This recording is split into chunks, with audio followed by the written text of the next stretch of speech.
Hello friends, आज मैं आप सभी के लिए बहुत ही मज़ेदार कहानी लाई हूँ, राजा और उसके बूढ़े घोड़े की कहानी। तो चलिए हम अपनी कहानी को शुरू करते हैं। एक राजा था, उसके अस्तबल में बहुत सारे घोड़े थे, लेकिन उन सभी में से एक घोड़ा ऐसा भी था जो सभी घोड़ों से ज़्यादा शक्तिशाली और युद्ध कौशल में निपुण था। राजा हर युद्ध में उसकी पीठ पर बैठकर जाता और युद्ध जीतकर आता था, इसलिए राजा उसे बहुत प्यार करता था। समय के साथ घोड़ा बूढ़ा हो गया। राजा को लगा कि अब शायद उसका घोड़ा पहले की तरह युद्ध में सहयोग नहीं कर पाएगा, इसलिए उसने घोड़े को युद्ध में ले जाना बंद कर दिया। अब घोड़ा सारा दिन अस्तबल में बैठा रहता था या घास चढ़ने के लिए मैदान में चला जाता था। एक दिन घोड़ा कहीं दूर निकल गया और रास्ते में आते समय एक नदी मिली। नदी में कीचड़ था। घोड़े को लगा कि वह आसानी से नदी पार कर लेगा, लेकिन जैसे ही उसने नदी पार करने का प्रयास किया, वह कीचड़ में फंस गया। घोड़ा जितना कीचड़ से बाहर आने का प्रयास करता, वह उतना ही उसमें फंसता जा रहा था। अपने आप को मुसीबत में घिरा देख घोड़ा जोर जोर से हिनहिनाने लगा। घोड़े की हिनहिनाहट की आवाज़ सुनकर रास्ते से जा रहे राहगीर इकट्ठे हो गए।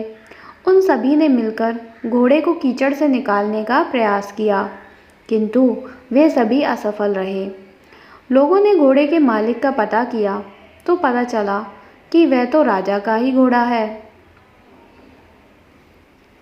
यह बात राजा तक पहुंचाई गई कि उनका प्यारा घोड़ा गहरे कीचड़ में फंस गया है और कीचड़ से नहीं निकल पा रहा है। राजा अपने सैनिकों के साथ घटना स्थल पर पहुंचा और घोड़े को निकालने का प्रयास करने लगे, किंतु उन्हें भी सफलता नहीं मिली।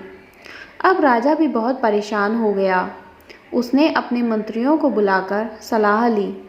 तभी एक बुजुर्ग मंत्री ने सलाह दी कि घोड़े के पास युद्ध के नगाड़े बजवा दिए जाएं और आसपास युद्ध का माहौल तैयार किया जाए।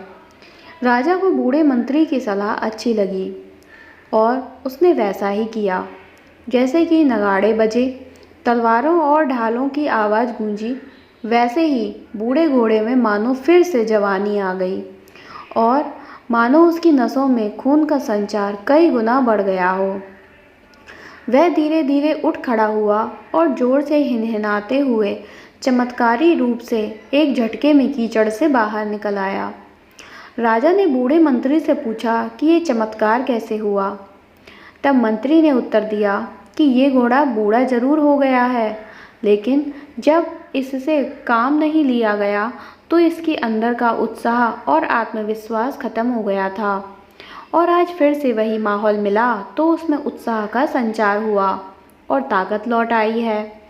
राजा को भी सारी बात समझ में आ गई और उसने अपने वीर घोड़े को फिर से काम पर रख लिया। तो दोस्तों, हमारी ये कहानी यहीं ख़त्म होती है तथा राजा और बूढ़ा घोड़ी की कहानी से हमें ये शिक्षा मिलती है कि जीवन में उत्साह और आत्मविश्वास को कभी ख़त्म नहीं होने देना चाहिए। आप लोगों को मेरी कहानी कैसी लगी, प्लीज़ कमेंट बॉक्स में ज़रूर बताइएगा। पसंद आई हो तो इसे लाइक करें, ज़्यादा से ज़्यादा लोगों में शेयर करें और मेरे चैनल को ज़रूर सब्सक्राइब करें, जिससे मेरी और नई नई कहानी जल्द से जल्द आप तक पहुंच सकें। तो दोस्तों, आज के लिए इतना ही। तब तक के लिए धन्यवाद।